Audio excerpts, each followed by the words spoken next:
Well, okay. Also, on that Either you topic, can- I really hate how Magnus freaking like twiddles his bishops when the opponent is like in time trouble. Like that is a distraction. Like wait till I get to International Arbiter. I'm hunting Magnus down.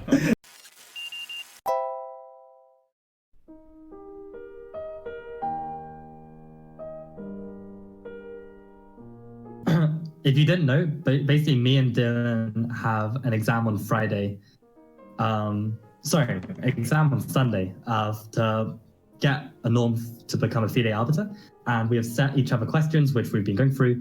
And we've been through a bunch of very grey area questions and lots of debates. And we also have Lara in the chat, who's an international arbiter with all the answers for any question you could ever hope to ask. Also, man, no one's got 100%. That's scary. That's scary. And honestly, yeah, I really didn't expect this. Like, how there would be so many rules that are actually super relevant to yourself as a player. Like, I think any player that's thinking of taking chess seriously and wanting to like push for like titles, like having these rules, it will just take the pressure off in the moment. Honestly, like I had quite a lot of debates with friends about like rules of chess and regulations. Like I've got a very outspoken friend she does a lot of like, she has like a very popular like Twitter chess account. And she believes that you should be able to take the king in chess because it's strange that if you forget that your king is in check and the opponent is checking it, you only get a punishment of +2 minutes. But if you don't notice that your queen is on pre and you lose your queen, you lose the game effectively. So, I mean, yeah, honestly, I think I agree with her. Like the king is the most important piece. If you forget the check, you should lose. Should you be able to legally move out of an absolute pin? Well, what she was saying, and what I think I might agree with, is if you move out of an absolute pin and they take your king, that should be game over. That should be punishment for not valuing your king's safety. But okay, I don't know. Like, I've also been on the receiving end of that rule where like in a blitz tournament, my opponent like played a very sneaky check, even though I was completely crushing him because I didn't notice that he claimed the win because rules at the time was one illegal move loses. But I just don't think a rule like that would help the game. I think by cutting so many games short dramatically like that, and where both players would be sort of maybe, I don't know, at least one player would be very disappointed, if not both, that the game ended that way.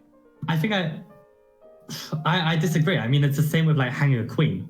Like when my opponent hangs a queen, I'm also disappointed because I'm like, the game could have been a lot more interesting. But you can't. They just blundered the whole queen. Then you're getting into like, you can't actually build into the rules to prevent blunders. At some point, you have to allow blunders. But right, and I think blundering your king is pretty serious. But like, offense. But again, okay, we're getting off topic here. All right. What are the Sophia rules that is used in tournaments of higher level? Sophia rules state that you cannot accept a draw before a certain number of moves. Oh, I thought Sophia was an exact number. I think what would that exact number be if it was? Well, I mean, it's not, but a lot of tournaments do 30 moves. Okay, yeah, like I thought it was Sophia rule was 30 moves, but yeah, you're probably right. No, the tournaments can make that decision on their own. Has there ever been a tournament where the offering of draws has been disallowed? Honestly, for the better of chess, draw offers should just never be allowed. Like, come on, fight to the very end until like a repetition if you really want. But like, so in Sofia, the capital of Bulgaria, right? Like no draw agreements at all. So is it like a Sophia Open or something like this? Or like what was the tournament? Yeah, I mean, that's my kind of opening. I mean, my kind of tournament. Yeah, Sophia Open. Okay, I should definitely enter that. That's awesome. So ready to move on? Yeah, so 10C, what is the correct method of offering a draw in OTB chess?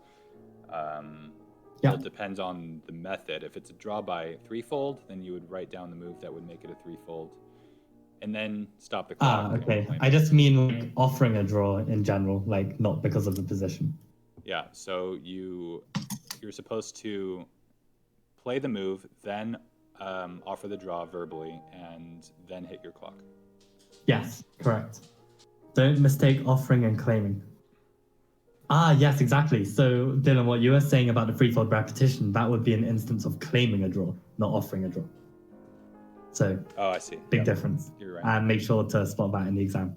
So, choose all correct answers. If one player tries to castle through check... Oh, wait, do you want to read out the question? No, you go for it. Okay. If one player tries to castle through check and he appeared to touch both his king and rook simultaneously, he must... move his king. May choose to move either his king or rook. I was pretty proud Castle of this on the one. other side. Yeah, that's a good question. Are you asking my instinct to this question would be B. Like, firstly, the player would be making an illegal move by using both hands, and therefore the opponent would get added 2 minutes to the clock. But since he touched both pieces simultaneously, I think, or maybe it should be whichever piece he touched with his right hand. Because let's say he's been playing with right hand moves the piece, right hand presses the clock. No, that's not. If he touched the piece with the right hand, that might be the answer. That's I don't know. I'm not joking about that. Answer. Like, I'm kind of serious. That's not the answer. If he touched his castle with the right hand, then maybe he has to move the rook. No, I don't think. I mean, you can change, which hand you move pieces with throughout the game. You can just not do it with both for one move. I mean. No, that's not true. You can't. I mean, you can play e4 on move 1 and then, knight f3 with your left hand on move 2. No, disagree. I didn't think that was allowed. I thought once you started with one hand, you had to finish with it, like throughout the whole game. I don't think so. If once you start moving with your right hand to move the piece and press the clock, then you're stuck with that. I think it's move by move. No way. Okay, I'm really curious to see. Dylan is right. My whole life is a lie. Aaron is guessing A and D. Because the intent was to castle, but technically, could he still move his rook? Is what I'm debating with. Because if it's, and also I don't necessarily agree with Aaron, but it must be A, because I feel like if he's touched his king and his intent was to castle, then he should still be allowed to castle. Well, the question says he's would be. Oh, but yeah, by saying must move his king back can still count as castling as well. Yeah, and that's what C deals with. And the other thing is with D, actually, if there are no legal king moves, then the player can make any move. It doesn't have to be a rook move, so it wouldn't be D. Right. Well, I mean, yeah, the reason it might be D is because you technically touch the rook at the same time, and maybe you reasoned that you would have to touch. Yes. It is a king move. As long as he has not pressed the clock, the illegal move has not been completed. Okay. So just A and C. Yeah. Okay, yeah. So that's right. I had a question in my exam. Someone picks up his bishop, squashes a fly on e4. Does he have to move the piece? That's hilarious. Whoever wrote that exam is a genius. Squashes. Oh, this is such a good question. Yes, no, it's not. Yes, of course you have to. Absolutely not. But wait, what was your answer? Was that sarcastic? No, of course you have to move the bishop. No, I don't think so. Actually, come on. No, you can't just squash a fly with a piece and not be committed to anything. Come on. Yeah, you're right. Yeah, you shouldn't pick up the piece. He didn't intend to move it. So he didn't intend to move it. So on the old rules, then maybe yes, that wouldn't be a problem. By rage at the sight of this fly, and in his in all of his mad rage, he was overcome and did not intend to pick up a piece, but that was just the nearest thing. Wait, so the point is the rules have changed now so that there's none of this not with intent to move it. Like, that was an old thing and it had too many gray areas, so they just scrapped it. I see. I presume that's what's happened, right? So now the rules would be very clear. But whether he intended to move it or not, he still touched it and therefore he has to move it. So this is the thing though. If you, like, say you knock over your king, but it doesn't fall down, it just moves over to the next square. And, do you have to... but that's the difference. That's exactly what Laura's saying.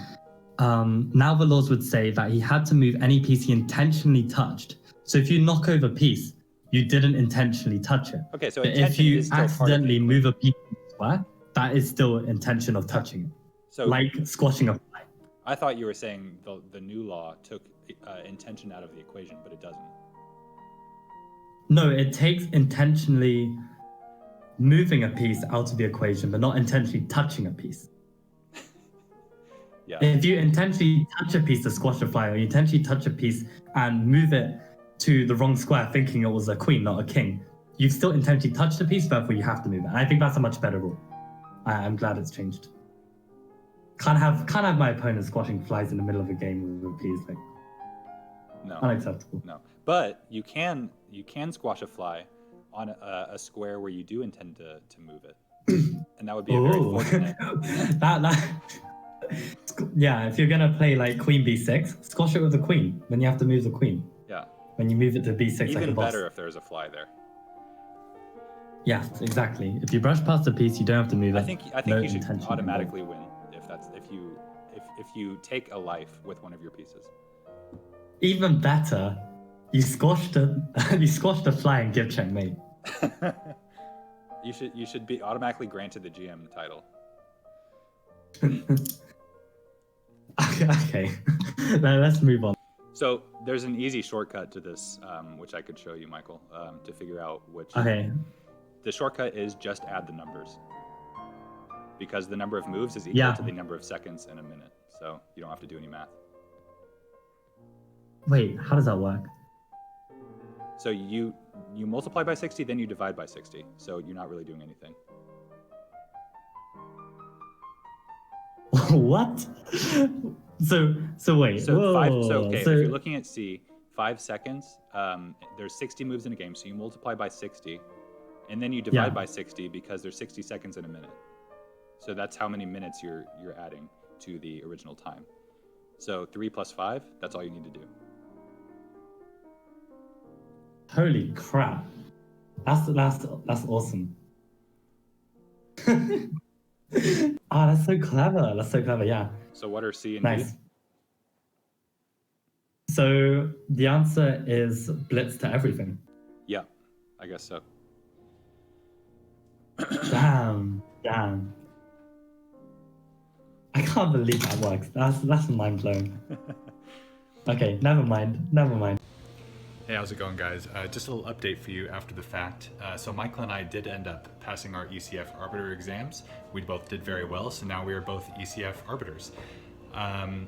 So look out, because who knows, you might actually see us officiating your next chess event.